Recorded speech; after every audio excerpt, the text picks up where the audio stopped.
Students, आपको दो hypothetical economies दे रखी हैं ए एंड बी।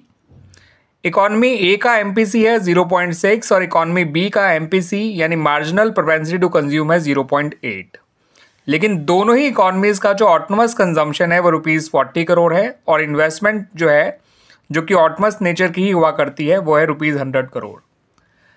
आपको निकालना है स्टूडेंट्स पहले break even level of income for economy A और equilibrium level of income for economy B. तो इकोनॉमी बी के लिए आपको इक्विलिब्रियम लेवल ऑफ इनकम बतानी है, ठीक है स्टूडेंट्स। और इकोनॉमी ए के लिए break even level of income.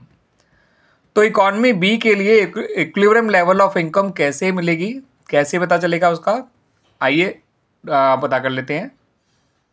तो स्टूडेंट्स, इकोनॉमी बी के लिए equilibrium level of income establish होता है जहां पर C प्लस आई यानी कि AD जो है वो इक्वल होता है AS यानी कि Y के equal. AD equal to AS कहिए या फिर C plus I equals to Y कहिए, एक ही बात है। AD का जो होता है एक्सप्रेशन वो होता है C प्लस आई। एग्री डिमांड जो होती है वो कंजम्पशन और इन्वेस्टमेंट को मिला के बनती है और AS का दूसरा नाम इनकम है, नेशनल इनकम, एग्रीगेट सप्लाई का। और ये जो कंजम्पशन है इसको हम लिख सकते हैं autonomous consumption plus MPC into Y. I को आई रहने दीजिएगा, इक्वल्स टू वाई रखिए। ऑटोनमस कंजम्पशन है 40 करोड़।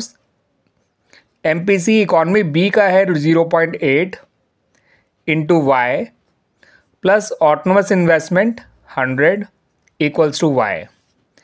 40 प्लस 100 होता है स्टूडेंट्स 140 और ये 0.8y वहाँ जाके माइनस करेंगे तो ये बन जाएगा 0.2y। और आपको y निकालना है तो 140 को 0.2 से डिवाइड कर दीजिए, ठीक है स्टूडेंट्स। 1400/2 यानी कि 700 यानी कि 700 करोड़ यानी कि ₹700 करोड़। तो इकोनॉमी बी का इक्विलिब्रियम लेवल ऑफ इनकम निकल कर आया है ₹700 करोड़, ठीक है स्टूडेंट्स। आगे समझ में हो गया क्लियर।